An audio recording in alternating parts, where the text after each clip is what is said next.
Welcome to Yeah, that. Welcome to Geek Zone Wrestling, the podcast from wrestling fans who just want to talk wrestling and stutter and all that kind of crap. So, today we wanted to discuss the more comedic aspect of wrestling and why we think it's important to keep. Yeah, I mean, there's a lot of gimmicks out there, and some of them are dry and bland. Some of them are just really hardcore, and those are the ones that get the big time props. But the ones that really make the show interesting and fun to watch are the comic bits that you see. For example, like in the beginning where I stuttered, my bad, Our truth. my bad, y'all. He has given us some of the best comedic moments in recent history, maybe in history, period. I Oh man, I like if I see him, I don't care what's going on. I don't care if he's wrestling. I don't care if like it's another Rock versus Austin at WrestleMania. Truth shows up, infinitesimally better. Yeah, I mean, anytime I see him show up on the screen, I'm happy. Like, I love everything that he does. Every time he shows up, he does something absolutely ridiculous that makes me smile, makes me laugh. And I think he is one of the best comedy acts in WWE in a very long time, if not ever. So much so that I have been on in live streams with people on like TikTok and stuff, and they're chatting and they're talking about who they think should be champion. And my immediate answer is R-Truth. It, R-Truth needs to win the title. he definitely deserves it. He needs a title, a world title run. Plus, if he had the world title run, you could have him keep it in so many accidental victories. That would be unbelievably Like hilarious. they put on this great match, but the ending is like he goes for a He goes up to the top rope and trips and falls on the dude. yeah, or he goes for an AA and the guy's too heavy and he falls back and his arm's pinned and he can't get off, but Yeah, the guy's shoulders are down and he ends up winning. I mean, there's a million ways you could spin that in a comedic fashion, make it believable, and make it wonderful. Yeah, like the time that John Cena got super kicked and ended up landing on like Orton and getting the 3 count, even though He was out cold. yeah, Yeah. I mean, R-Truth is a comic genius. Even though it didn't start out as a comic act, he was literally talking about the fans being little Jimmy and making fun of them for being little Jimmy. And then the little Jimmy thing just took off on its own. and we're going to get to this part later, but I'm going to bring it up a minute right now. His thing with Triple H in the ring, where Triple H was like mocking him for having Lil Jimmy, and then he's like, who are you talking to? There is no one there. And then Truth is like, yeah, no, no, and he's the one that said, hey, Truth, he doesn't like the way that guy's eyeballing him. Like the amounts of great promos that have come not just from him talking, but other people talking about stuff because of him. And then it's not even Lil Jimmy, but his antics, like, entering the women's Royal Rumble because he thought it was the men's Royal Rumble. Declaring for the men's Royal Rumble. And then undeclaring because he found out he can't eliminate Paul Heyman. And instead it was Brock Lesnar. Yeah, and his all of his antics hiding with the 24/7 championship. The thing where Big Show was knocking everybody out, so Truth, pretended to knock himself out, and then when he was like, hey, is he gone? He got chokeslammed instead. And then talking about getting in the Money in the Bank match, and he's not even in it. Yeah. And then he enters the Royal Rumble and gets a ladder, goes to get the briefcase. He's like, wait, where's the briefcase? And trying to tag into the Royal Rumble. And the ladder match of Mania. Right. Actually, he did get tagged into that. Yeah, he did. Oh God, and talking about, when he was in the ladder match and he was talking about being agoraphobic. And he's like, there better not be not one spider on any of these ladders. I also don't like heights.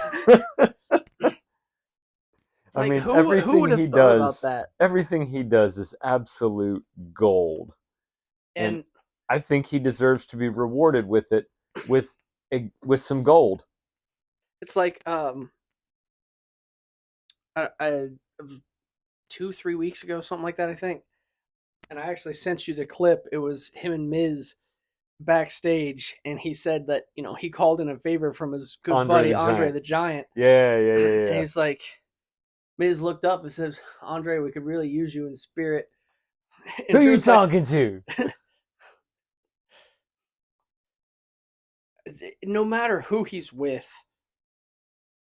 And I always thought the Miz was a guy who worked really well with others. Like he can play off people, and you put him with a guy like Truth, and he's 5 times better. And he's 5 times funnier than he was originally. Because he's working with somebody who he can do that stuff with. Right. Now he's kind of like a chameleon. He works with whatever he's working with, he can work with it. Right. But he's not usually paired up with comedic guys like Truth. Like, wouldn't it be fantastic if you had him with Santino? Oh my God, that is a comic dream team. Yeah. I mean, that is a tag team that I never knew I needed until we sat down and talked about this. We need Santino. Our truths. Our truths. Listen, the truths. Where is your little Jimmy's? So, speaking of that. Or even, I mean, not just necessarily Santino and R-Truth, but if you had, like, Santino versus R-Truth in just, like, a promo argument. I still want the tag team. Oh my God. Well, I'm just saying, like, but yeah, just having them in a promo together, no matter what, would still be. Or even if you had, like Truth in a match and Santino announcing, or vice versa. Oh my God. The comedy that would come out of that would be absolutely amazing. And Santino's another one. It's not, he does the accent, sure, but his mispronunciation of names and pretty much everything else. his weird hip walk thing that he does, the unibrow, his scowl, the cobra, everything that guy does is just like a notch or even half a notch under Truth. And I think you might be misgendering him, because I seem to remember a Santina Marella.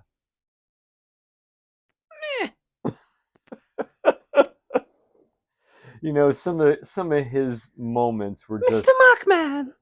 Yeah, I mean, it was amazing the things that he did. Coming into the Royal Rumble, getting knocked out immediately. Wait, I wasn't ready. I wasn't ready. I go back in. Go back in now. And again, he had the serious scowl on his face, and then he runs in and gets eliminated by the Kane. And the way he walked to the ring, it looked like he had just had a lobotomy. And either that or he had the world's most inducive enema. They use the world's largest needle on that guy. I have no clue where he came up with that walk-in. Just my God. Hey, guess what? Squirt. Oh, okay, they just washed my intestines out. And especially when he was up against John Cena. John Cena. Rey Mysterio.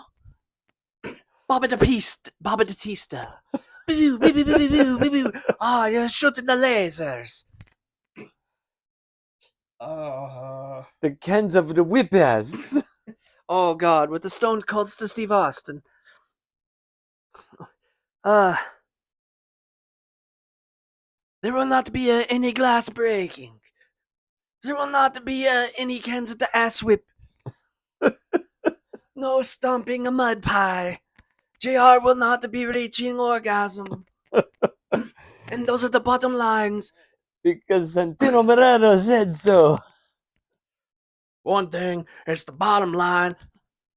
Sometimes Santino likes to say more than one thing. And then, oh my God, when he got stunned and saluted on his way down. that dude, man, he should have had more than he got. And like the thing with the Cobra and Jinder Mahal jumped up on the ring apron and started using the flute, and he's like pretending like the Cobra is actually like following like it. It's listening to the flute. The Cobra ended up like making out with Sacco. Those things, those types of things, man. Oh, and then he had a blindfolded match with Drew McIntyre, and they even blindfolded the Cobra, and then like the referee pulled the blindfold off the Cobra, and like he has the Cobra like looking around, and like it sees the blindfold and it goes down, and as he goes down to get the blindfold, McIntyre had lifted up his cloak, blindfold, whatever, and saw him put it back down so that the ref wouldn't see him, and then charged at him and ended up going over the top rope. Just the physical comedy. Truth has all of the above, but Santino is like, he was spot on with everything in the ring, out of the ring, you name it, he did it. And those types of things make the show for me, man. When he tried to mock Melina by doing her entrance and hurt his nuts. Those types of things make the show for me, man. That is... Oh, the trumpet thing that he did in the ring, too. I almost look forward to that more than I look forward to the matches. Yes. With guys like that, it's sort of like, in this day and age, obviously now that everybody's retiring, I hear glass shatter, I hear the gong, I hear the, if you smell... And you go ballistic. Yeah. They don't even need to do anything. You just hear their music and it's just like, oh. Yeah, just to see him show up is I'm amazing. a teen again. Right? Oh, crap. I have to re-go through puberty. So moving on from Santino. Well, we were talking about the guys with good physical comedy. In addition to the, like, words, Hurricane Helms. Stand back. There's a hurricane coming through. And the two things that pop out most to me about him and his comedic thing. The choke slam. The choke slam, number one. And for one, it's like a freaking Royal Rumble, and he's going to try and choke slam both Triple H and Stone Cold Steve Austin. Like, single-handedly going to take on the two-man power trip. Yeah. Choke slam them when each one of them is bigger than you. Yeah. And then he's just looking at him like, wait, why isn't this working? Like, what the... And that's the physical comedy that he does. Right. And that's in addition to his, like, goofy, poses and, like, flying off screen. But his promo skills were even that way. Yeah. But the thing that pops out most to me is his backstage segment with The Rock. When he was in The Rock's dressing room. Oh, God. And we're like, who in the green hell are you? Oh, no. The Rock knows who you are. You're the Hamburglar. Yeah. You're the cat that works for McDonald's. Go get The Rock a cheeseburger. No ketchup. Yeah, Hurricane. I love him. I loved his colors. I loved his outfit. I loved his gimmick. Did, green guy. Yeah, I loved everything about Hurricane. And, he's another one that, just like Santino and R-Truth, if they show up, I know I'm going to smile. I know I'm going to laugh. I know I'm going to be having a good time for this And the show. best part is that they recreated that moment. It was either in 2020 or 2021 in the Royal Rumble.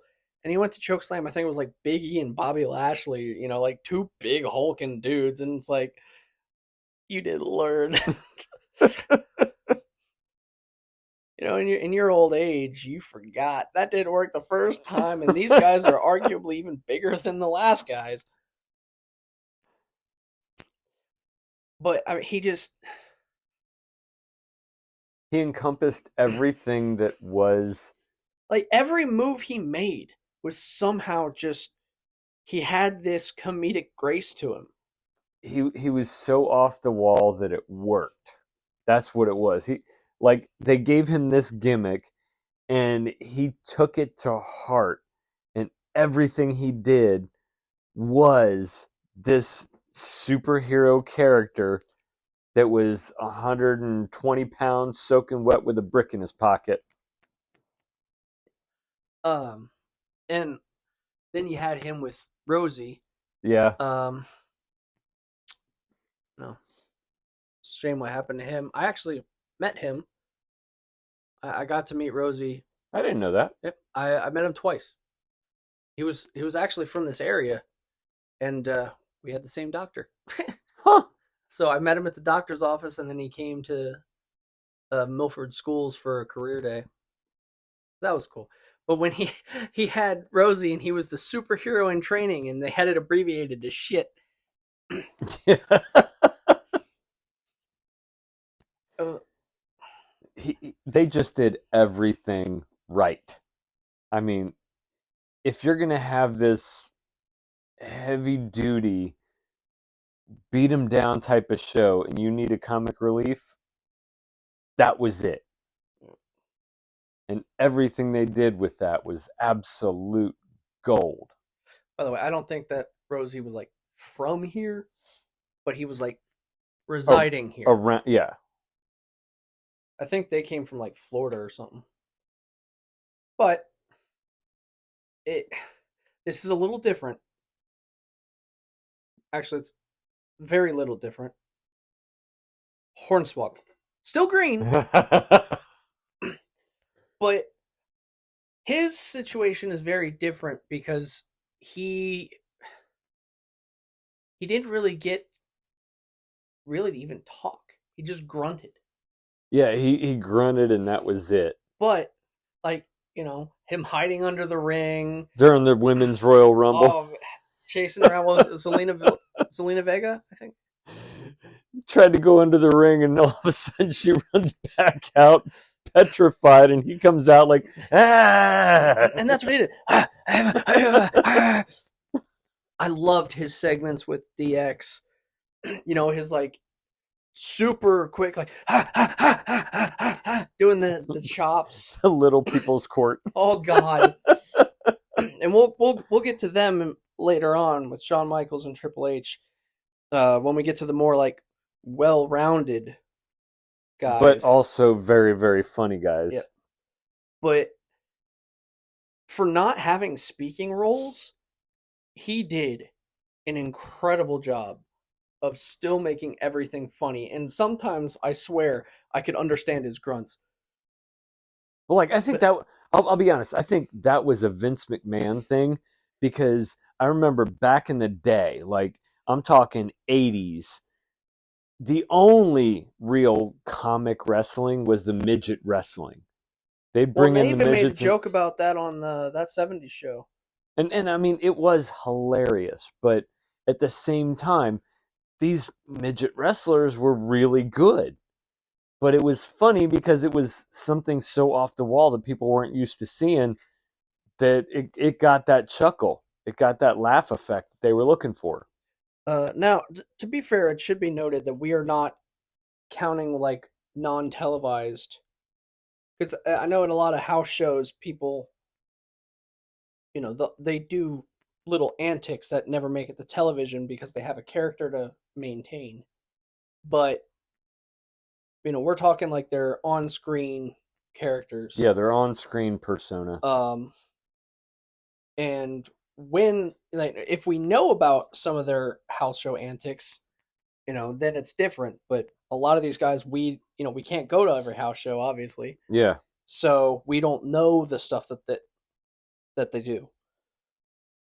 But like for a character to not have a single line other than "ugh," and still be as funny as Hornswoggle was, that is absolute incredible skill. Yeah, and He knew how to work it.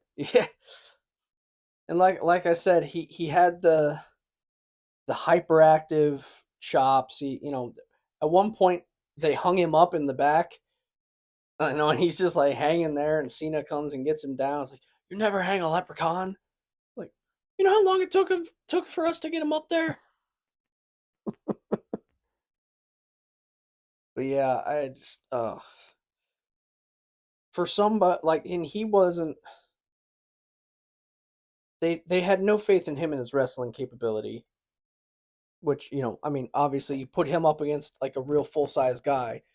Realistically, he never had a chance. Right. That's why they originally paired him with Finley. Right. But as a comedic personality, absolute Genius. yes, he nailed it, and I just he's another one. If he comes out, I'll be like, oh hell yeah. Well, and during like all the Royal Rumbles and everything, we'll be sitting there. It's like, I want Hornswoggle to come out from underneath yeah. the ring. I want to see that again. Yeah. These comic gimmicks to me are really the unsung heroes because they make or break a show. Not only that, but if everything was so serious all the time, it would be boring. Well, it wouldn't be boring, but it would more or less be predictable. Like the comedic aspects throw an unpredictability in there that a lot of these matches can't, because they have a certain thing that they're trying to convey. Yeah, they're trying to accomplish the idea that this dude's pissed off at this dude, so they're fighting like their lives are on the line.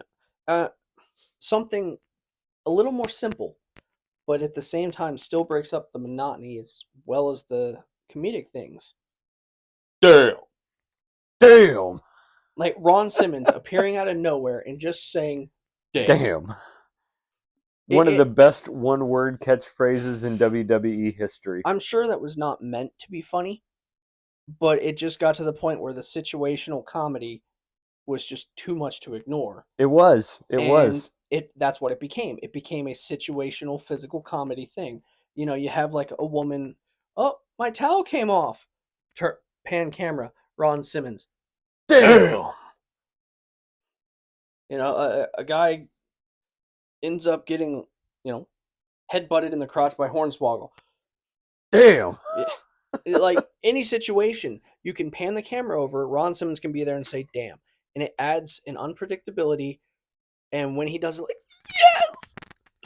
It adds. And it's not like R-Truth funny or Santino funny, but it's its own special kind of comedy that can only come from specific moments. It's that long-running joke. And especially when he's like,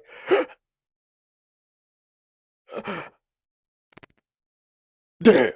Yeah, he holds it out. Yeah, and he's like, I want to say it, but no, I'm not going to. But I want to. No, I'm not going to. Damn. Fuck it.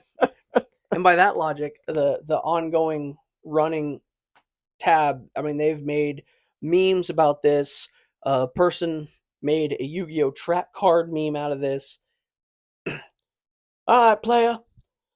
You're going to go one-on-one with The Undertaker. Teddy Long telling somebody that a player that they're going to go one-on-one with The Undertaker. It's one of those things.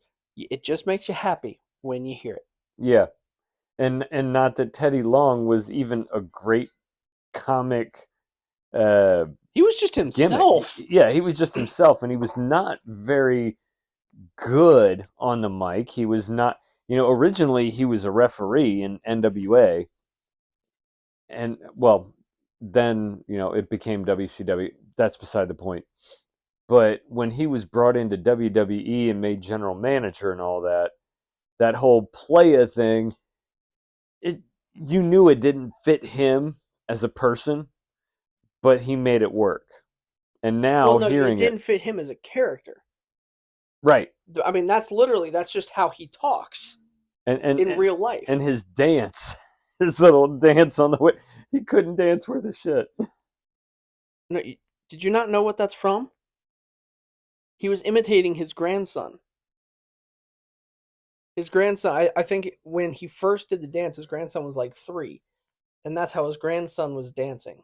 Oh, jeez. And he went out there, and I forget what he was supposed to do, but he went out there and he, imitated his grandson.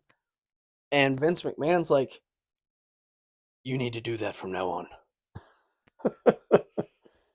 So that was intentional. The rest of it was just that what he was just talking. And he was not a great talker, Um, but that whole playa thing, but it worked for him. that was just another example. Like, I wouldn't even put him up on this list. The only reason I'm mentioning him is because of the same situation as Damn. Yeah. Something that really shouldn't have been funny became funny just because of the situation. If Teddy Long came out, you're like, Undertaker, Undertaker, Undertaker, yes. And then you're not even necessarily laughing at the joke. You're laughing at the guy who has to go one on one with the Undertaker. Right. That was, yeah. I mean, and that's another staple of WWE and wrestling in general, is that situational moment that you're not necessarily laughing at what they said, you're laughing at who this dude's about to go against. or like in the case of like Ron Simmons, like you just got damned. Yep. Um, situational comedies, bringing that up. Eddie and his weapons, or not even his weapons, just his fake move as though he yeah, got hit. yeah, like slams the chair down, tosses it to the other guy, and goes down, and then like pointing him like he hit me. And they'll be like, "What? No, I didn't. No, I didn't." That's like, "You have the chair. Why do you have the chair?" Disqualified. That, despite all of his talent as a physical performer, that was, I think, his best work. I think it was too. And I mean, they gave him the right character to do that kind of thing. We lie, we cheat, we steal. And I think it was because he was able to put his personality into it and have fun. And I think that's why it went so well. He was having fun. Yeah, yeah. Clearly was a little bit too much, as it turns out, but I digress. Well, the problem there is like with his drug problem, he got clean, but he'd already done all the damage. Right. So he just, unfortunately, when he got cleaned, when he got clean and turned his life around, everything looked like it was going on the up and up, but then The writing was already on the wall. oh damn, I thought it was on the paper. Bummer. But anyway, like the one that I really enjoy the most, it was he was teaming with Batista. I think this was like right after the I'm Your Poppy gimmick. Oh yeah, after the Mysterio and Yeah, and then Guerrero. he started teaming with Batista, and they were facing Eminem, and he went to hit Joey Mercury with the steel chair and missed, and hit Batista on the back. And he looks at Joey Mercury and says, "Why'd you move?"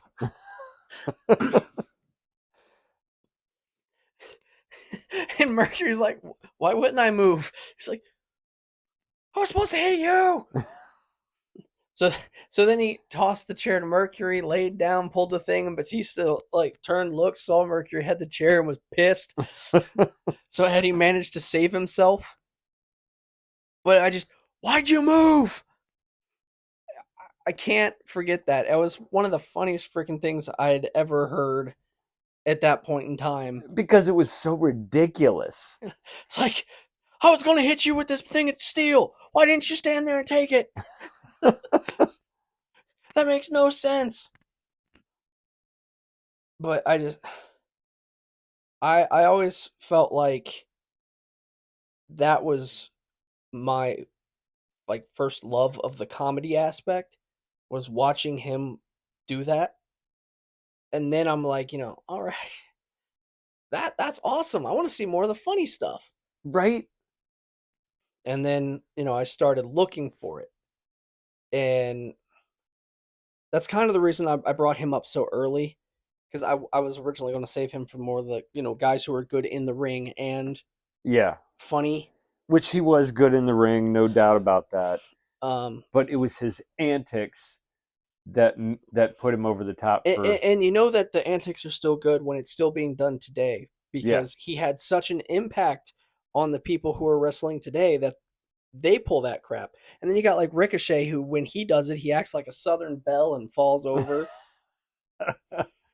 I, uh, Jericho pulled that on Roman Reigns. See, on the Ricochet thing, I was torn between whether he was paying homage to Eddie or to Santino with the salute. A little bit of it was Santina because it was Yeah, a very feminine thing, but like he put his own spin on it, but at the same time paid tribute, yeah. and I loved that they're keeping that fun tradition alive. I remember the one part. I think it was still Eddie and Kurt. He threw the chair to Kurt. Kurt caught it, but the ref was still down, so Kurt just threw it back to him, and he's like, "What? No!" Threw it back to Kurt, and then Kurt threw it back to him, and he threw it back to Kurt and dropped. So Kurt threw it out of the ring, and then like he pointed to the ref and said, "Oh, it's out there! It's out there!" Nowadays, it's like if you say that to the ref, it's like, "I didn't see it." Right, right, Back then, it was like you were guilty until proven innocent. right. Exactly. But I just those things were just gold to me. And that was R-Truth wasn't in WWE at that point. He'd started off as K Quick and Right, then he left and then he came back as a, our a truth. few years after that. So that's Yeah, he was K Quick with the Road Dog. mhm. And Eddie was like kind of my first wrestling comedy appreciation. Well, I mean, there was the promos and everything, but he was the first like physical antic guy. Like you had The Rock with his like wavy hand thing, Stone Cold with his flipping people off. Not exactly the same. DX with the crotch chop. I mean, still, well, I mean, DX had a lot of physical comedy. They did their like, Yeah, where they were looking at each other and back. The thing with Sergeant Slaughter and the masks, where they kept pulling out And the different, windshield wipers. yeah, they kept pulling out the different accessories to go along with it. Um, Funny enough, I was at that show. That was here in Cincinnati. I was at that show when it happened. and I was dying. the thing where was it USA told them that they needed to stop cussing and stuff, so they did the whole press speech thing and said, Between the hours of 8 and 9, we will not use the words shit, fuck, goddamn, bitch. Shut your fucking mouth. God damn, sorry, shit. "Fuck." And then, in fact, we were up all night. But the stuff like that, it was physical comedy, but just it was accompanied by the promos, Right. and that was very much a new aspect of comedy to me. Which R-Truth with the whole everything he does. Everything he does. It's if I hadn't seen Eddie, I might not enjoy that nearly as much as I do now. Oh, I disagree. I disagree. This might be like, oh my god, why didn't they do this before? Yeah, I think this would be even better if you hadn't even been exposed to Eddie. So, is there anyone else that stands out to you as being more funny than anything? Oh, there's a ton of them. I'm going to go with probably a gimmick that was solely created for comedy. Gilbert. Gilbert. Like the Gilbert. sparklers Yeah, they could come out with those little sparklers, and the in the guy, fog machine. yeah, and the dudes would come out with fire extinguishers and blow that at him, and he like walk out like, "Oh my god, what the hell is that?" And I mean, And obviously, then, that was making fun of Goldberg yeah, from and like WCW, his facial expression. and Yeah, he he was like Spike Dudley got run over by a jeep. he was nothing but comedy. Oh god, I don't know why, but just thinking of him reminded me of the Bushwhackers, the Oh sheep herding. yeah, the arm waving, walking in, and their little Which one march. was it who he went into the Rumble and got basically Santino'd and just kept doing the arm walk all the way. Luke. It's just like walks in there, gets eliminated, and just keeps going. No, I think it was Butch. I think it was Butch that did that. But yeah, I God, that mean, was funny. they were hilarious, and I mean, back in the day, there weren't a whole lot of comic type of gimmicks. It was all good guy versus bad guy, so there wasn't anything funny. But the Bushwhackers came in, and they were so off the wall that it became funny. We talked about funny Royal Rumble moments. I just thought of another funny Royal Rumble 2000. Taka Michinoku and Funaki coming into the ring like 5 times, getting eliminated. We've talked about this at least once before. I think it's come up like every single episode. Yeah, where they got thrown out of the ring time after time after time, and eventually Taka Michinoku got seriously injured. Yeah. But Funaki, like that guy, for one, unbelievably underrated talent wise. Yes, very, And very underrated. two, just so freaking funny all the time. I remember my first Number one wrestler. my first like R-Truth when he came back, my first time seeing him in WWE, he was like, "You Kung Fu Naki." So then he became Kung Fu Naki.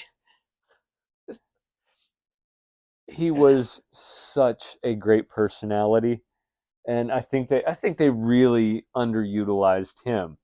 Like Kung Fu Naki, yes, he was a clear cut jobber, but they underutilized what he could have been. I think he could have been so much more, especially if they'd have given him some more. I don't want to say lines because he did have some, but I think if they'd have put him out there more, he could have been more like an R-Truth or a Santino. Wow. If you put the three of them into a group together, that would be one heck of a language barrier. What did he say? I don't know. What did he say? Man, what y'all talking about? Now, I think we've gotten all the like basic humor guys. The strictly comedy ones, Yeah. yeah. Um, now for the guys who are more, you know, awesome wrestlers who are really funny. And we're going to have to go back to DX first and foremost. Yeah. DX was Triple H, Shawn Michaels, just by themselves, together, you know, no matter with what, the are entire awesome. group. They were hilarious. And then you got Road Dogg, who also fun on the mic and Fun in the ring. not quite on the level of Shawn Michaels or Triple H. I No. feel like the two of them are probably the great. No offense to The Rock or Austin or even Cena, but those guys are more, they play off of themselves and just like direct it at somebody else. Yeah. But Triple H and Shawn Michaels, like, they can somehow, They can make something out of nothing. no matter who they're with, one of them is going to somehow like change their personality to either mimic or mesh with whoever they're dealing with, and then the other one is going to be like the off the wall, like whoa, whoa, whoa, whoa, how you doing that? Like when they were outside trying to get into a show, and Shawn Michaels, quote unquote, knew how to talk to Crime Time. Or like when Shawn Michaels kicked Stan. Calm down, Shawn. Don't tell me to calm down. I just kicked Stan. Or when Shawn quit and became a chef, and Triple H had to like try and convince him to come back. Do you remember? Was it Intercontinental match, or was it like European, where it was Triple H versus Shawn Michaels, and Shawn Michaels just like plopped down real hard. It was the European. And then H just like kept running through the ring. Back and forth, back and forth.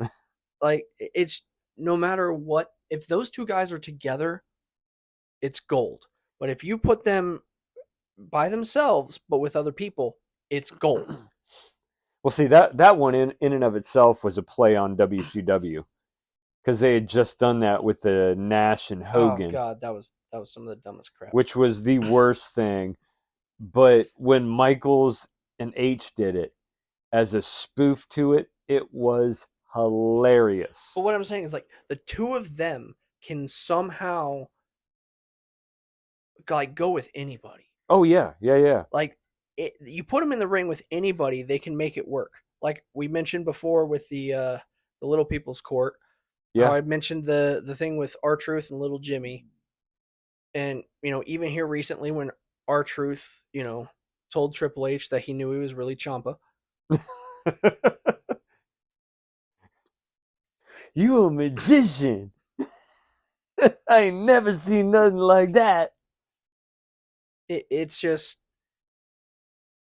the guys have something special. They do. And, like, say what you want about Triple H's in-ring skills.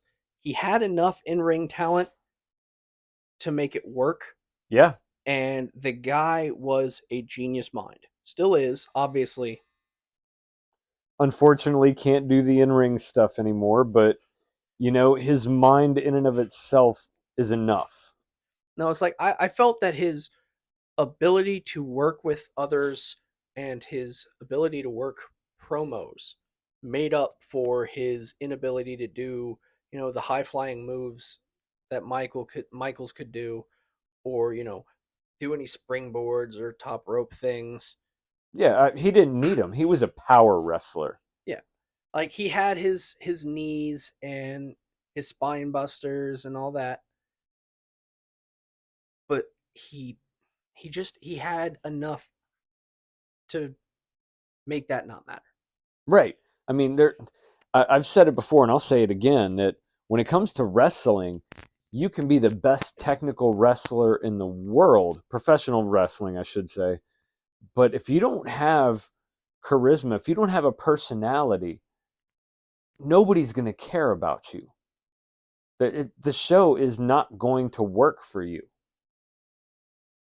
And I'm pretty sure I've mentioned this on a previous podcast too, with Rated RKO and DX in the ring together. Those four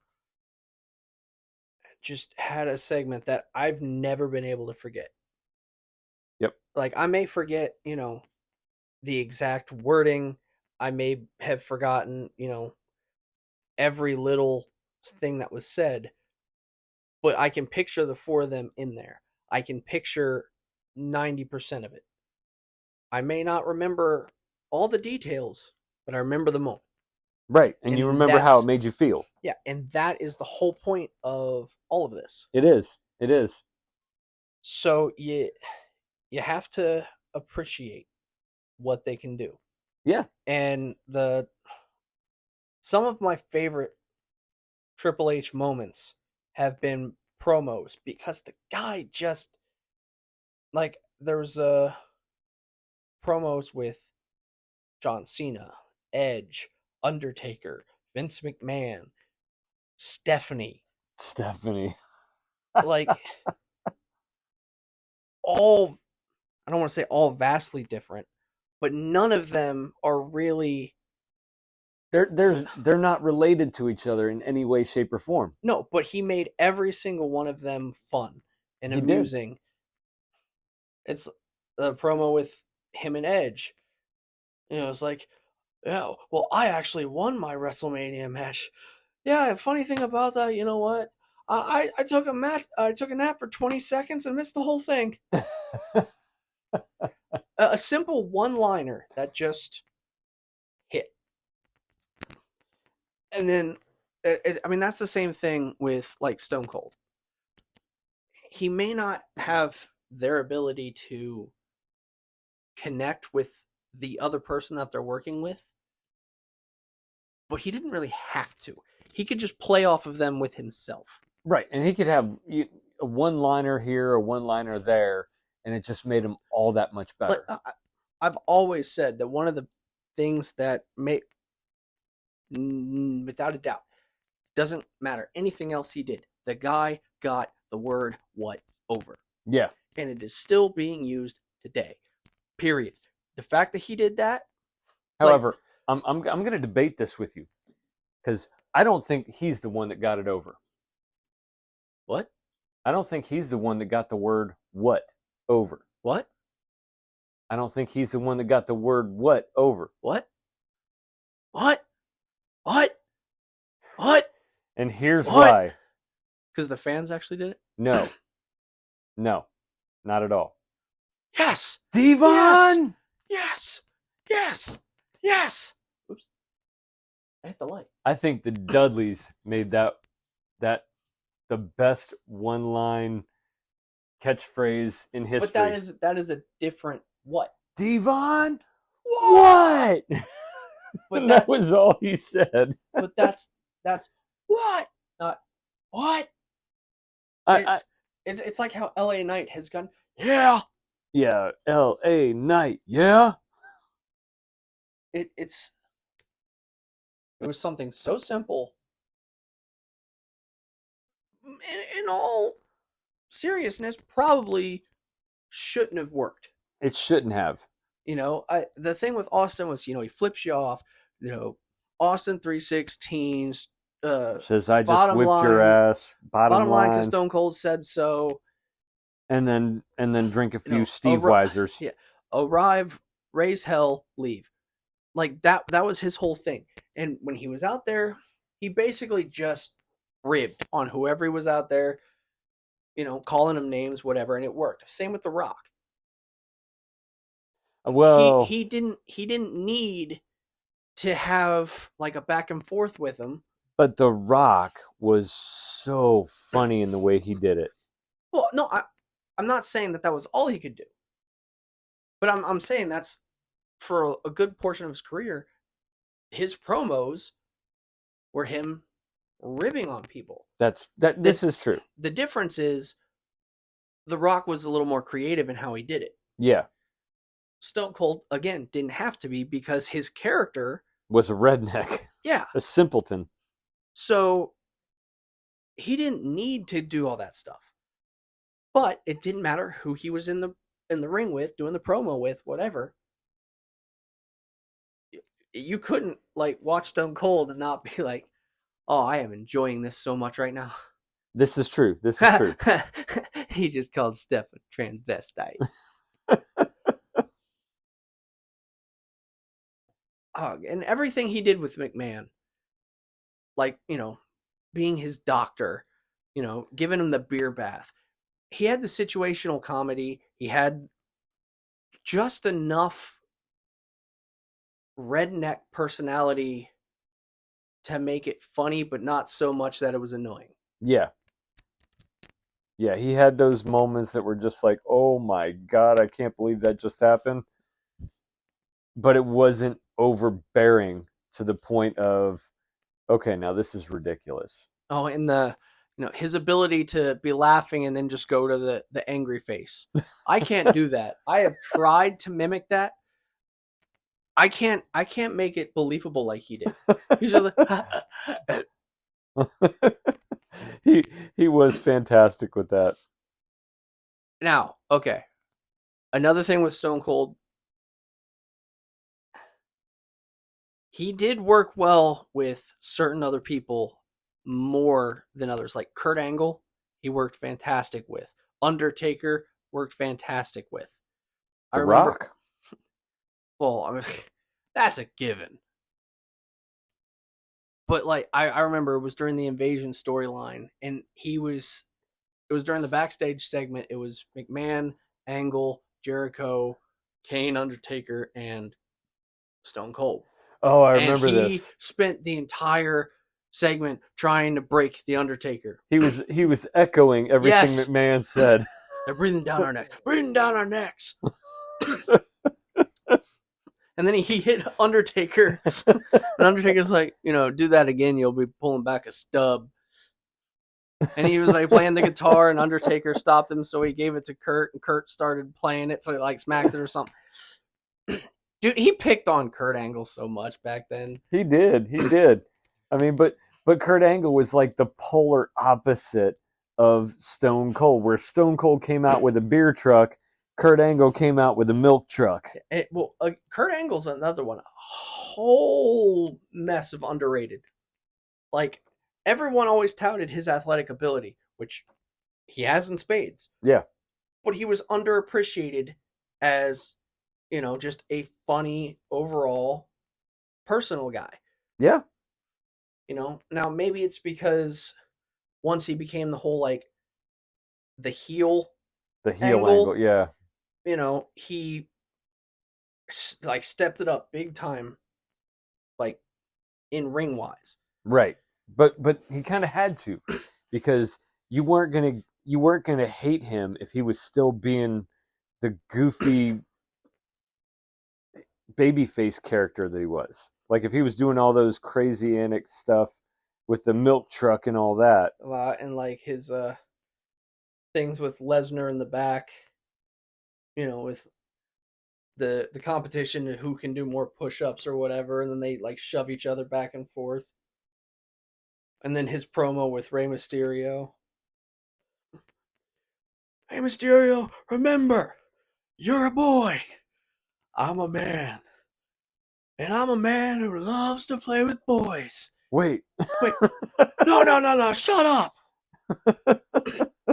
The thing with Edge and the pictures, where it's like, yes I suck, still suck, Yeah. all written on the back. He knew how to do it. He did. He was amazing. He was amazing at what he did. His personality was absolutely wonderful for the time. Yeah, and Attitude Era. He even with Cena, back when Cena was Thugonomics, they had like a quote unquote like rap off. Yeah. And he's like, I may suck, but you just blow. And then he did like a sucking a dick kind of thing with the microphone. And it shouldn't have been that funny, but it was. It was, because it was him. Yeah. Like, he was just so white. And he even said that, I was like, I finally found someone who's whiter than I am. Like, he made that joke at one point.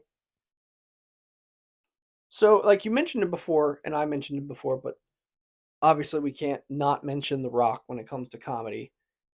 But yeah, I mean, when it comes to insanely good promos, Rock and Jericho, top two. they overlap. They did a lot of promos together, either at each other's throats or with each other. Yeah, usually if they were together, it was against Stephanie. Yeah, and or Triple H. But I mean, the one that jumps out to me just right off the bat is the one where The Rock did all of the impressions of all of his opponents. Oh, before Armageddon, Hell in the Cell? Yeah. I did it for the people. I did it for The Rock. I'm going to drink a big old glass of milk. I'm going to get my pickup truck. I'm going to drink some Steve Weisers on listen to some Backstreet Boys, and that's the bottom line. Cause Stone Cold says so. Or maybe it's Triple H. I am the good game. The game. Rest in peace. I mean, he by far is the best promo guy, as far as I'm concerned, in history. And he did it in such a way that not only was it, ribbing his opponents, or just yelling his angers with them, but he did it in such a way that you knew every time he showed up, you were going to laugh hysterically. And his, I don't want to say all of his catchphrases, because, some of them obviously are big catchphrases. Some things he changed, like who usually was who in the blue hell are you, but with the Hurricane it was who in the green hell are you. With oh god, I remember when, of course, this is when I started watching. Booker T first came over during the Invasion storyline, and he's like, "Who in the blue hell are you?" "Who am I? Who am I?" I'm sitting there waiting for the, it doesn't matter. But like they're not saying, it's like, oh, okay, so he's not going to do it because they're, and then it, obviously goes down and you're like, he got you. And then of course, Booker T's like, "I'm WCW champion, sucker. Let me get this straight. You are the WCW champion, sucker." Which shows, it's all in how you pronounce something. It's all in how you say it. So it's, instead of "I'm the champion, sucker," it's "You're the champion, sucker." And then his promos where, like, he did one with Mick Foley, and Mick Foley's like, "It doesn't matter how it makes you feel." And then, Foley gets all excited, and The Rock starts laughing because Foley got all excited because he actually pulled one over on him. Did. And then you can't forget the one with the Dudleys. We are the... It doesn't matter. And then he started bringing out women, and he was like, "Come here, honey. You like pancakes? Where are you from? Chicago. How about you pancake your ass on back to Chicago?" And the thing where Mick Foley brought out his old teacher, his old girlfriend, and all that, and he was like, "Yeah, I remember you. I remember you. Yeah, you remember when you used to do this? Yeah, get on out of here." Yep. Layeth the smacketh down. SmackDown Hotel, just bring it. Shut your mouth and know your role. Know your role and shut your mouth. Whatever, same difference. Poontang pie. In the back door for Strudel. When Triple H is like, "Who do you think you are?" And he's like, "And more importantly, it's something that you're not. You're undisputed champion, so shut up, bitch." So, kind of to put a bow on all of this, the comic aspect of wrestling in general is what gives the personality to the show. And I feel like without it, you have a very bland, very boring product. But because of people like R-Truth, Santino, The Rock, DX, even the Dudleys were funny. They were hilarious. But they were more hilarious in their match than during, like, promos. Right. Like, Devon with his little, like, twirly dance, and, the what's up? The, to get the tables thing, obviously. Yeah. Devon, what? Get the tables! Then there's Bubba, spreading the legs so that Devon can headbutt their nuts. And you got your Jerichos. I mean, everything that he did was unbelievably funny. And if you don't believe that everything was funny, you just made the list.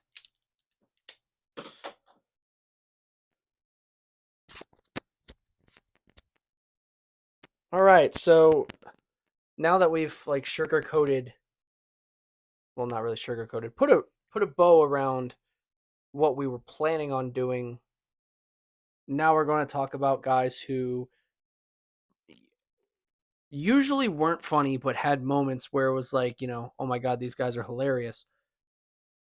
In Undertaker and Kane, Yeah. the two of them together were hilarious as the Brothers of Destruction, but each one individually had moments where they were just ridiculously funny. When They it shouldn't also, have been. yeah, no, like Kane when he was with The Rock and Hogan, and he's like mimicking them and talking about the Canaanites. You know, he should not have been so amusing in that situation. He's supposed to be this big scary monster, and he's just like kind of like hey, look at me, guys. Like, what the hell was that?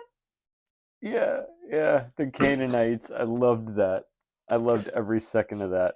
And Undertaker, with him, it was all the American Badass. Yes. Um, once he transitioned and he started talking, then he would interact with the crowd more, and he would be like, say what if you like to sleep with your own sister. Um, the situational comedy with, like somebody would get a drop on him and he'd get pissed off and just wreck him, like Maven in the Royal Rumble. Yeah. Um, the Hardy Boys in the Royal Rumble. It's But just my those. favorite, again with Funaki, the last ride, Undertaker teaching Kane to do the last ride, and it first Kane threw him the opposite direction, and Undertaker's like, you freaking idiot, what was that? And then he shows him how to do it, and then Kane does it. And going back to the Stone Cold thing, everyone trying to break the Undertaker. Oh my god! Like everyone trying to get Undertaker to do the spinneroonie. Kane did a Kane-a-rooney. Yeah. Undertaker was like, yeah, no, screw you guys. But it just stuff like that, where guys that you would never expect to have a funny side just come out. And Team Hell No. Oh, well, When they were in the therapy together. or when they were in the restaurant during that like commercial. Yeah. Yes, no, yes, yes. Kind of sounded like Kane was making Daniel Bryan, orgasm. But again, you wouldn't have expected that from Kane. You would have from Daniel Bryan. From Daniel Bryan, yes. From Kane, no. That's what made it funny, is that it was, in fact, Kane. Sort of like how you wouldn't have expected anything from Papa Shango. So you get the Godfather. Yeah. And his Ho Train. And like he's got the moves and the bright colorful clothes, pimping round. But originally his character was not supposed to be like that. He was supposed to be, this voodoo character that, could summon up the worst in Hulk Hogan. Had him spitting out black stuff and Yeah. I don't know, like Papa Shango just reminded me of a creepier Kamala. yeah, you know what? You're not wrong. A Like creepier Kamala with supernatural abilities. hence why he's creepier. Yeah. But like, Kamala had the whole like the face paint and everything, but then Shango has like almost a full skull. Yeah. And then he carries skulls. And then he was in the Nation, and it was like I didn't even recognize him. I didn't know that was Papa Shango. Yeah. Yeah. Nobody did until it was pointed out, and then it's like, oh my god, I don't believe I missed that. Well, because he had the face paint. Right. And then he didn't have face paint, but he had facial hair. Right. Sort of like how I didn't know Rikishi was the Sultan at first because he always had a mask. Right. They had the face thing and shaved head. Yep. Sure did. So it was like, hey, huh, interesting. I don't remember the Sultan shoving his butt in people's faces. Well, I mean, even Rikishi, he wasn't supposed to be funny, and then all of a sudden they pair him up with Scotty Too Hottie, Scotty and Too Hottie, and he becomes too cool. yeah, Yeah. Another one that wasn't really meant to be funny, but was McFoley. Mick Foley, yeah, he was not supposed to be funny at all. He was just supposed to be a deranged lunatic, and then he comes into The Rock. Well, and I think like once he became a fan favorite, I think it was a lot easier for him to become a funny character because you couldn't make him be a demented character that people liked. Right. So, if you can't make him a demented character I mean, who's going to take a demented character seriously who isn't a heel unless he's funny? Right. And then enter Sacco. And he did a lot. Yep. Oh, we actually forgot. Can't believe we forgot this, but a really good pair that are serious separately with moments of hilarity, but together are just an absolute hoot. Edge and Christian. ENC connection. Yeah. Do you see my connection? I did. I saw that connection. Yeah, everything they did was so freaking funny. Like that whole surfer dude gimmick and like everything about them was so freaking funny. Except for when they were broody. Well, yeah, but that's not the ENC. That's the Brood. That was different. But they were like, pre Eminem. Yeah. Yeah. That's a really good way to put it. Just they lacked Melina, so they were just NM.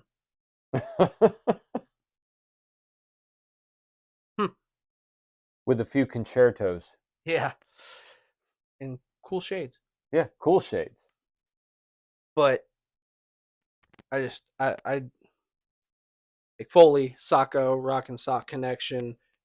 ENC connection. I obviously had to be like, oh crap, I can't believe we forgot them. But there is one other side to all this. The things that are supposed to be funny but aren't? Yeah, the gimmicks that were supposed to be comedic and they just weren't. You mean like how Vince McMahon always wanted someone to be stuttering? It doesn't matter. Yeah, like the stutter gimmick that he, for whatever reason, had to have. It's like I always felt like it was annoying because it's like, okay, get on with it. What are you trying to say? Well, and I think that's what he was trying to get people to feel was, come on, out with it.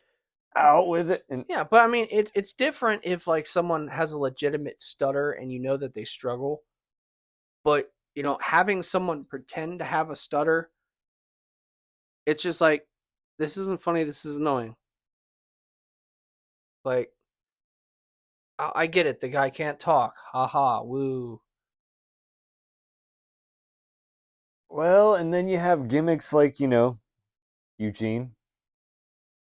Oh. He was supposed to be comic relief. Instead, he was just retarded. Well, yeah, that was the gimmick.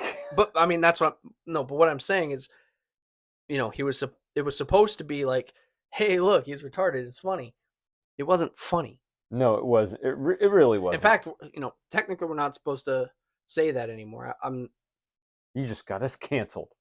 I don't know what the correct political correctness for it is. Mental disorder. Okay, that describes anything in the head. I know. Hey, I don't make the rules. That was the gimmick. I don't make the rules. I just know what they are. Back then that was the term that they used. Yeah. Like, and I think the thing is, it wasn't funny because it's like, that's not something to make fun of. Mm-mm. It's I, I'm not. But he thought he could take, Vince thought he could take that gimmick and make it something that people could laugh at, and it just didn't come off that way. and And that eventually, Eugene became a beloved character. well, and it's nothing against the guy. I mean, it's not like he went out there and be like, oh yeah, watch this, guys. He was told to do it, and he was just trying to do it the best that he could so that he continued to get a paycheck. Right. And he did. I did enjoy having him in there with certain people because certain people, they play off of you, you play off of them, and it's better. It works. But the gimmick itself, I hated. Yeah, it was terrible. Like, having him go out there with certain people who were like, his protector, or, were looking out for him. It was actually kind of sweet. It's like the other person had like a big brother gimmick. Yeah. Not what they were going for. And speaking of not what they were going for, I'm just going to honorable mention all of WCW was laughable. They had their moments. They had a few characters here and there that were worth salvaging, but for the most part, yeah, WCW was a gimmick that did not work. Everything they tried, nothing really.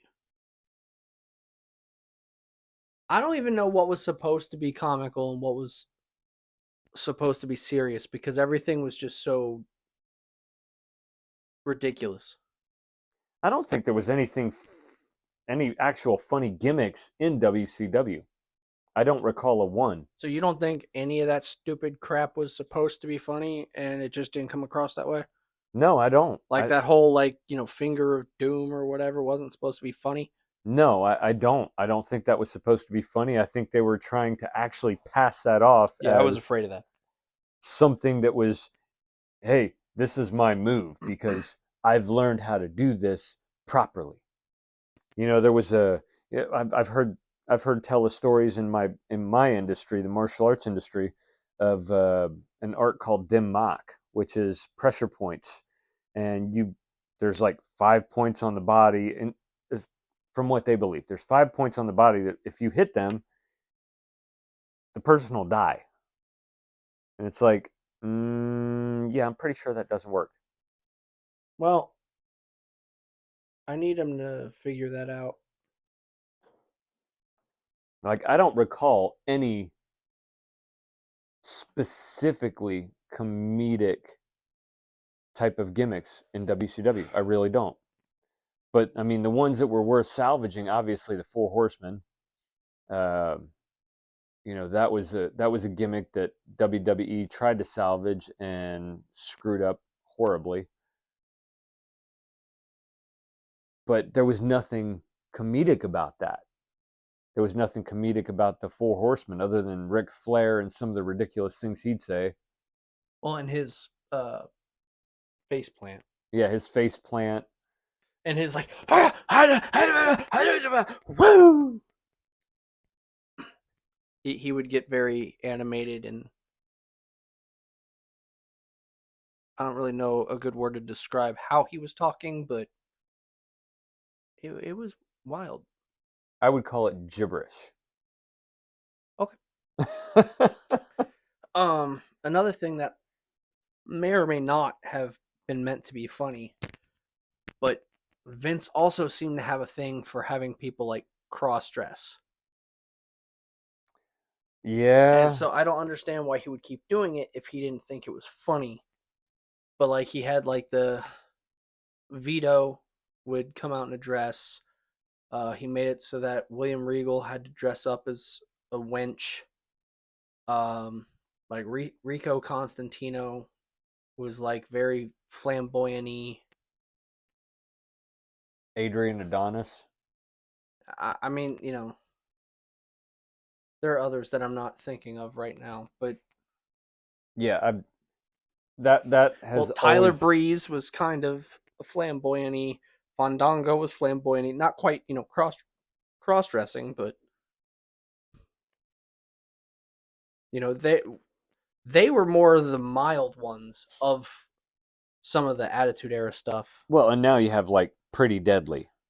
Yeah, but again, with them, it's different. Like they're not coming out in like dresses and stuff. Well, They're granted, they're just like Elton John style, yeah, but I think that was probably meant as comedic. It just wasn't funny. and it really wasn't. I don't know anybody that laughed at it other than you know there were some I guess what's the word I'm looking for phobic people, Yeah. but that's prior to even the term, and that was back in that time, in like the 1980s, 19 early 1990s. I'll be honest, that was not an acceptable way of life. It just wasn't. But like I remember Vito, I think he started as a feud with Nunzio because they were like a team, and then he decided to go cross dressing. And like what he would do is he would come to the ring wearing the dress, and then he would like put their head under the dress, and he wasn't wearing anything under. He was wearing trunks, but Yeah. the storyline was he was naked under this dress, and he was like showing him his junk, and Well, they did the same thing with Piper and his kilt. yeah. But the difference was, The kilt is supposed to be a manly thing for Scottish. well, and not only that, but Piper, he was doing it as a heel move, Right. not as a like ridiculous joke. Right. And then you have like the having the William Regal dress up as the wench. That was nothing but just to humiliate. Yeah. Um I didn't find any of that funny.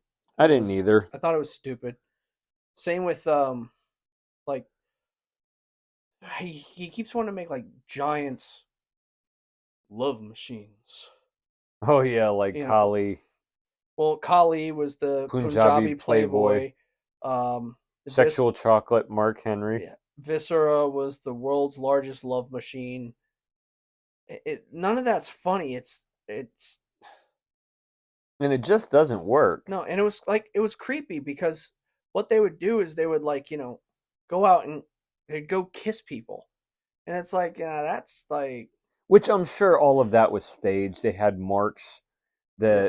that were in the crowd that were going to be the ones getting kissed that had agreed to it. Well, and a lot of But times it was like other like Lillian Garcia was Viscera, Kali, I don't remember, but the gimmick in and sexual of itself. chocolate was what, Mae Young.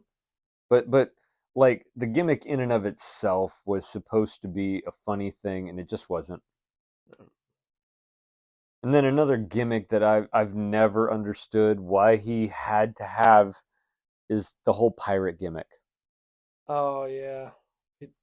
Well, I think he tried that thing with Paul Burchill because of Pirates of the Caribbean or I'm sure. Treasure Island or whatever the. But how does that fit into a wrestling ring?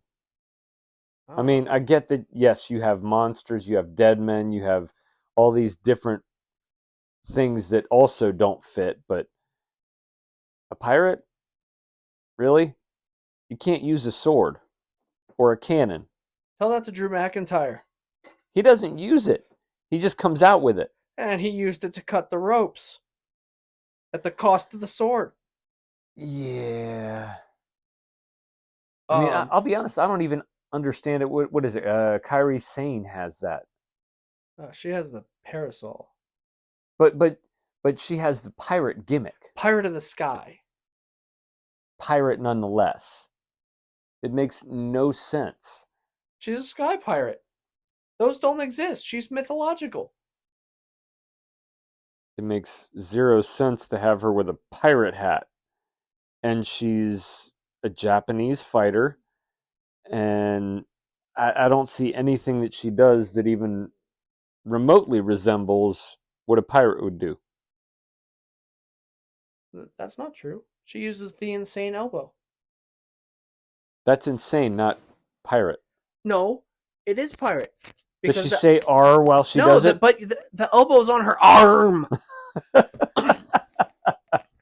and they're in the wrestling ring. Okay, they're on a large wooden plank. No. When she jumps off the top turnbuckle, she's going overboard. Well, yeah, she does go a little overboard with some of her moves.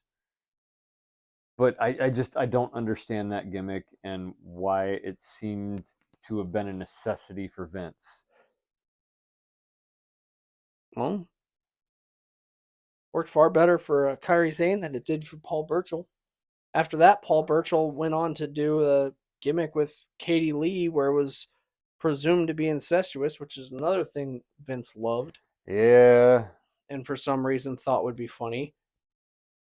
And just never was. Well, it's not like it's one thing to make a joke out of incest in like a literal worded joke. See, I feel like if they would have played it as, everybody else saying that they were incestuous, and they're like, what the hell are you saying? That would have been funny, but in trying to make it seem like that was the actual case, Yeah. It just they never said it. They just like heavily implied it. Right. Like she would like rub on his like six pack or whatever. But even doing that took away from the comic aspect of it, and it just made it creepy. Well, I'm not even 100% sure it was supposed to be funny. I know that he really, for some reason, wanted to do an incest angle. Yeah, he tried it with Steph, and Steph said no. And then he tried to make it so that it was Shane and Steph, and she said no. But like I said, it'd be different if it was like a worded joke that you told once and it was over. Yeah.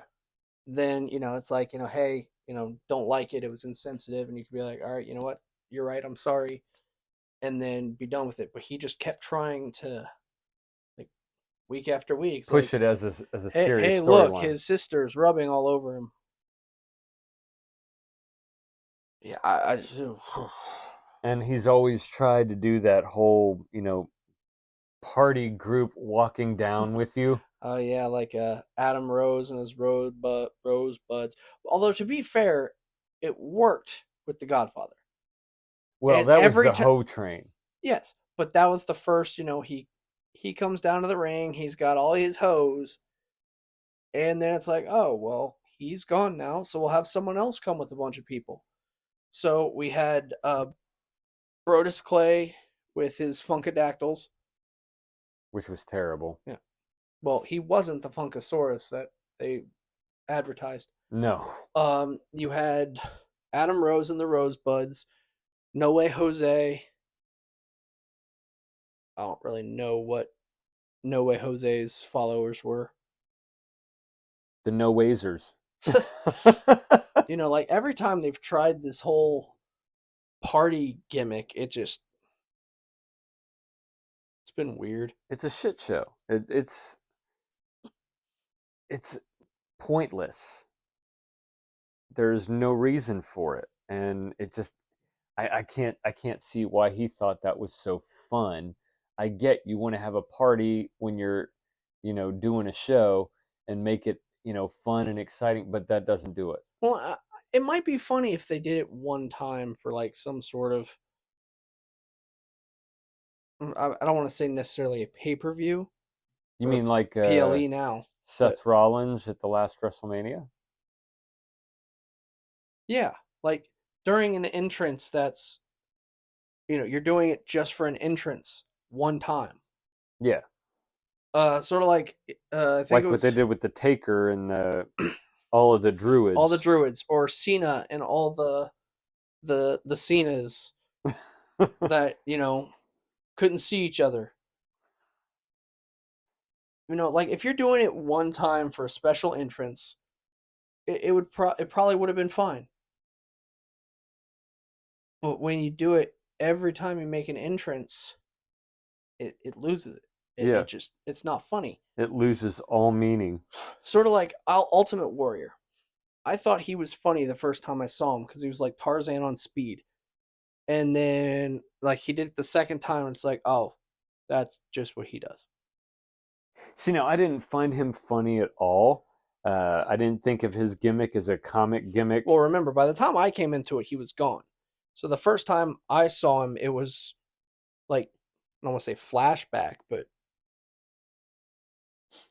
Well, and like when I first saw him, he wasn't even called the Ultimate Warrior. He was called the Dingo Warrior, and this is in yeah, World Class Championship Wrestling. and he went around eating babies. Not exactly, but Dingo ate me baby. I know, I know, but he had the same type of gimmick, but in World Class Championship, they were posing him as a serious, like almost a missing link character, which they actually did have another character called the Missing Link that was very similar. Uh, but they had, the Dingo Warrior as a very primitive, incredibly strong fighter that was a serious fighter. It wasn't about comedy or anything like that. It was about this guy's literally insane and going to beat the hell out of you. I mean, I just saw him like he ran to the ring, and then he's shaking the ropes, and then he's doing the arm pumping and running all over the place. It's like hey, this guy's funny. And then when he did it again, it's like, oh, is this what he always does? Yeah, that's what he always does.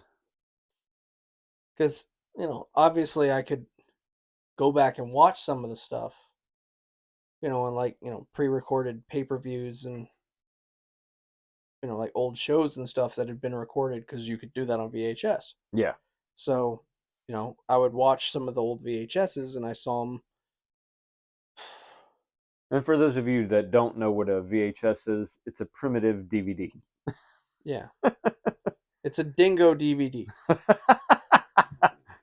Keep it away from your babies.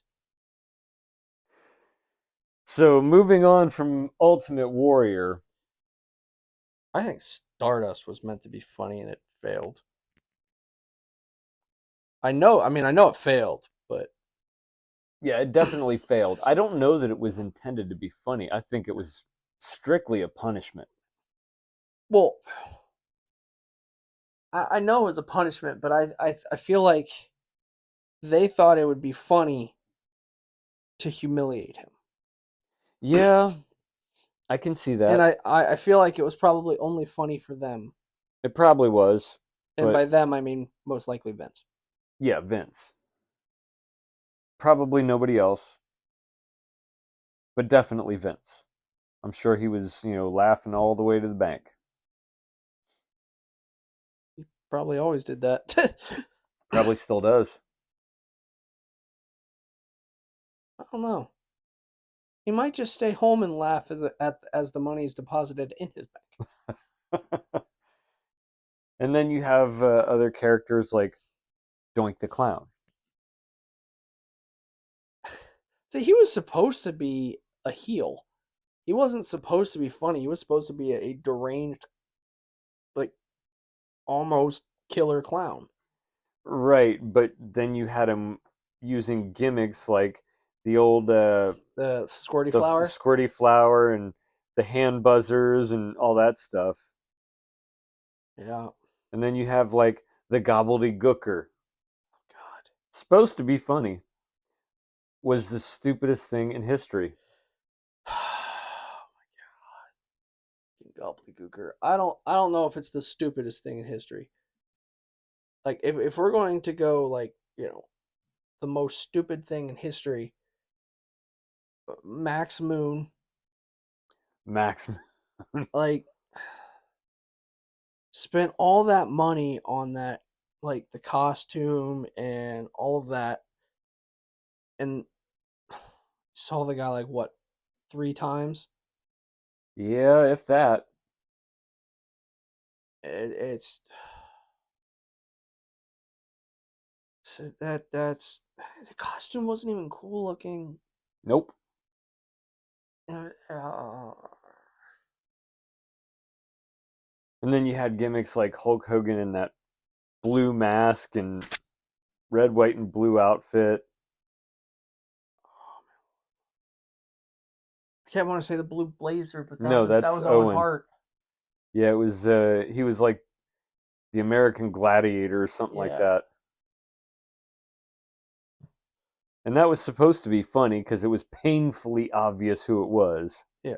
Well, and that was the whole gimmick was Vince knew who it was, but quote unquote, he didn't think he was Hulk Hogan. And he did the lie detector Yeah, test and all that he's stuff. like, "Are you Hulk Hogan?" No, truth. And then like you had again one thing I will give Vince McMahon credit on. He had no problem ribbing on himself. Yeah, he had no problem whatsoever. Because then he was talking about how he was like masturbating like all the time to this something terrible. He had no problem making fun of himself because he knew it would make him money, and who cares if you laughed at him if he was getting rich off of it. Gotta say it was not a bad philosophy. No, not bad at all. It worked for him. It may have been a But bold strategy, but it paid off, Cotton. I feel like freaking dodgeball. Wait, why am I Gary Cole and you're Jason Bateman? Because I'm far cooler, and I'm a lot dumber. You forget I get hit in the head a lot in my industry. Oh man, sidetrack. Thanks. Yeah, like I feel like a lot of the when wrestlers get punished, they give them gimmicks that are laughable because or at least back in the day, I don't know how it'd be under Triple H, but like back in the day, that was it's funny to put them in a position to get made fun of, Yeah, and like putting Christian in a Captain Charisma superhero costume, yeah.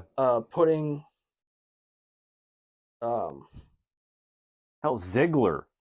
you just said what was it that you just said? You screwed me with the dodgeball. Hogan. No, That's what I was talking about. Was no, Hogan the with the the? the the Stardust with the Oh, punishment. yeah. That it was just a punishment. Well, and they made Ziggler come out in virtually every WWE legend Yeah. outfit and Well, gimmick. same with Charlie Haas before him, Yeah, and I presumably that was supposed to be funny, him imitating others, yeah, but it was just like I don't want this. I want the real one.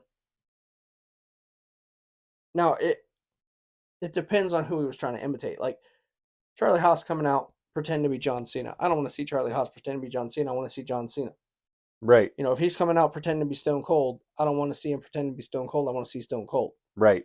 But if he's going to come out pretending to be like the Great Khali, okay, that's amusing. Yeah, that was amusing. But it's not the gimmick itself that's funny. It's just that one little itty bitty bit. Right. And you can find one. You could have, Lance Storm could do something funny. He could. Yeah, Are you sure? yeah. It wasn't on purpose. I didn't. I don't recall Lance Storm ever doing anything funny. They put gold dust paint on him, and he just stood there real wide eyed, like I don't know what to do. And that was fun. His face was funny. It wasn't something he did on purpose, but it was an accident. You know, See, that those are the type of ones that that I was talking about earlier. They could be incredible technical wrestlers and have zero personality, and it's never ever going to work for them.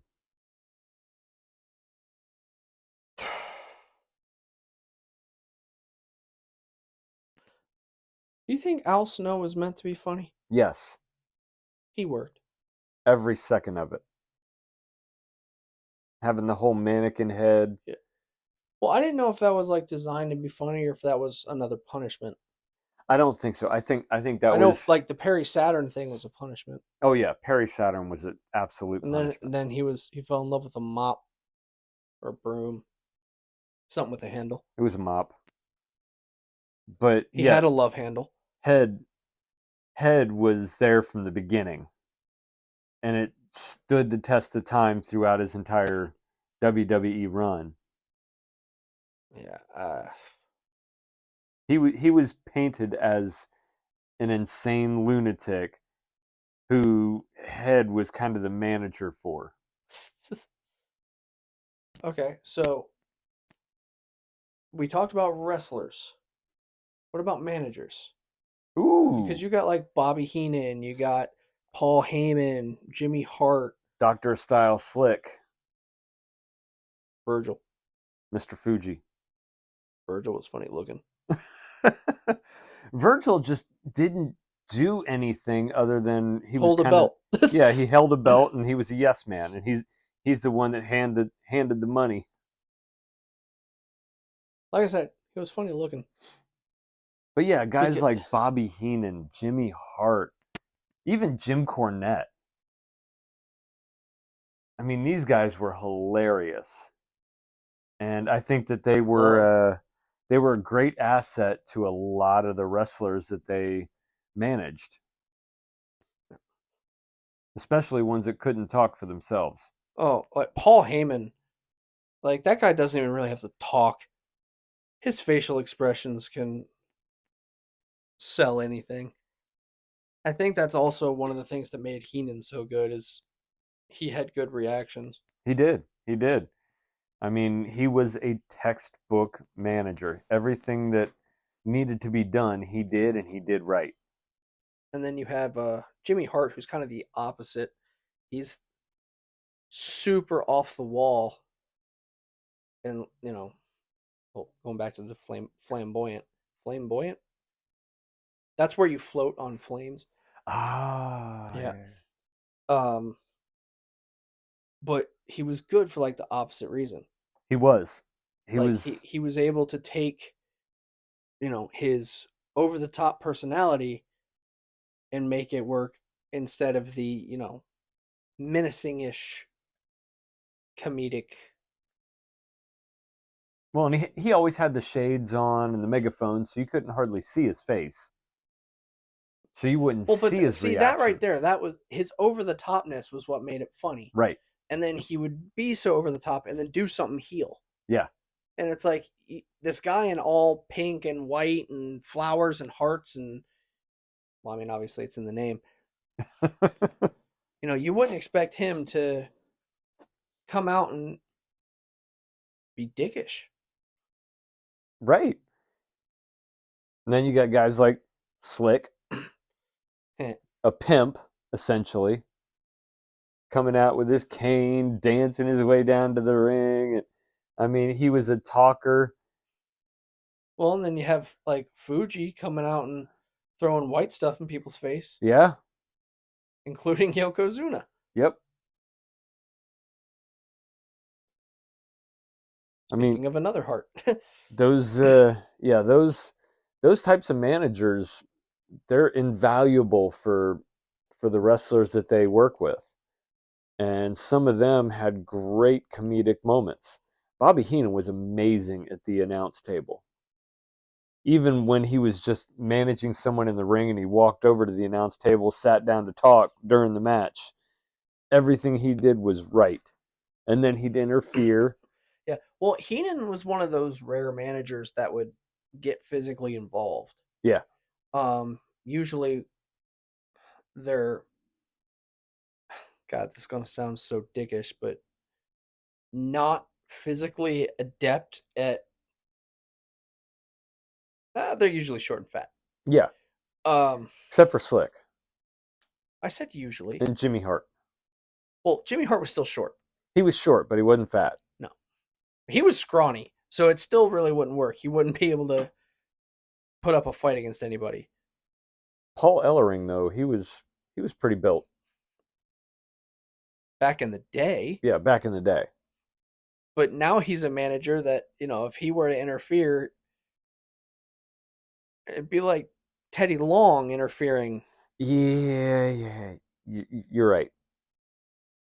But, like Paul Heyman, Jim Cornette, Jimmy Hart, guys like that, they could not physically interfere. Hell, Mr. Fuji, James J. Dillon. they all had to interfere in non-physically aggressive ways. Right. In what was it? What was the match? Um, Bobby Heenan was involved. I think it was like Bret Hart was in the match. Yeah, it was Rick Rude and Bret. Was it Bret Hart? Well, I know Bobby was Rick Rude's manager. Yeah, but Rick Rude was like getting his butt kicked, and Bobby Heenan went and grabbed the leg of whoever it was he was facing. I can't remember now, and like pulled, and Rick Rude was getting like suplexed into the ring from the apron, Mm-hmm. and Heenan grabbed his leg, and Rude like fell on the guy, And he held that and foot. he held his leg out of view from the referee, and whoever it was got pinned. Yeah. No, it was Warrior. It was Ultimate Warrior because afterwards he chased Heenan around the ring, and then started beating him up in the corner. Right. I want to say Heenan was wearing like a blue, Almost a blue jumpsuit, but well, it looked almost like a honky tonk man kind of looking thing. It looked like a velvet. Yeah. Yeah, it was Warrior, and he lost the Intercontinental title to Ultimate Warrior, and that was after Warrior had taken it from Honky Tonk. See, I've researched the things before my time. Once like the WWE Network became a thing, like it opened up a whole new realm of things for me. Now, he was another one that I'm not really sure was supposed to be funny, but kind of was. Who's a Rick Rude? Rick Rude? He was a funny dude. Originally, he was just supposed to be like a beefcake. All the ladies wanted him. Yeah, but like in that match against Ultimate Warrior, wow, I can't believe I didn't remember this. His trunks were Ultimate Warrior, Yeah. like on his ass, and then like the Intercontinental title across his crotch. Yeah. He did the same thing with Randy Savage, only he put Elizabeth's face across the front. It's like stuff like that. That's hilarious. And that's straight heel. Yes. And his every now and then when he would do the Rude Awakening and he'd do the hip strut, just that extra little taunt. Probably shouldn't have been so funny, but it was. Yes, it was. I think we got everything. Like, I can't think. Yeah, I think we. But you all tell us what you think. I think we got all the facets of the mostly funny. The guys who go both ways. They're not bisexual, but they can be funny or not. Well, they might be bisexual. I don't know. But they can be funny and serious in the ring. Yeah. And then the guys who were supposed to be funny and just weren't. Well, and the special mention of like Undertaker and Kane, guys that you wouldn't expect to be funny, based off of their characters, but then they threw out funny moments that are very memorable. And I think that's what the comedy part brings, is it's stuff that it gives you a sense of enjoyment that is just as memorable as an oh my god moment. Yeah, it's like, not just. I remember the moment Undertaker got eliminated by Maven in the Royal Rumble and his reaction just as much as I remember him throwing Mankind off the cell. Yeah. I remember the last riding to Funaki just as much as I remember Undertaker chokeslamming Rikishi off of the cell. Wow, there was a lot of off of the cells. Yeah, Mankind and Taker made that a thing, and it became a really popular thing to do. I mean, I remember, like Titus O'Neil sliding under the ring just as much as I remember. But to be fair, that was unintentional. I know, but then they did it again on purpose. Well, no, the second time he ran down to the ring and then he stopped and was like, "Whoa." And then, but I remember that as much as I remember, uh, The Rock beating Hogan, or Hogan beating the Iron Sheik. Much to Iron Sheik's dismay. Right? I still don't think he's over it. But And he's dead. I think the comedy aspect of wrestling is way, way, way underestimated. I don't think it gets enough credit. I don't think they get enough praise for it. And I think it was really important that we did this podcast to give credit where credit's due. And I'm sorry that we got kind of carried away. It's really easy when we start talking about stuff that we're passionate about, that we enjoy so much. It kind of obviously going on 2 hours now, basically just to say like, hey, it's really important to have funny moments that are memorable. Well, and let me just say, I don't apologize for it because I am passionate about it. I love this stuff. It doesn't matter what you are. Oh, but it does matter. What? 2 words for you. Yeah. Wait, that's one. I think this is an important subject that doesn't get near enough attention, and I think it should. I think it should get a lot more attention, and I think these guys that are doing it deserve a whole lot more than what they receive for having done it. I agree. I think you're speaking our truth. No, I'm speaking the awesome truth. With the little Jimmys. But thank you all for hanging out with us. We hope you enjoyed it. Let us know what you think. What role do you see the comic? Yeah, feature? know your role. What role do you see the comedy within professional wrestling? How important is it to you? And who are the best and the worst of it? Well, obviously Bret Hart. He's the best there is, the best there was, and the best there ever will be. Wait. Which Hart did I say? Too soon. I said Owen, didn't I? No, you said Bret.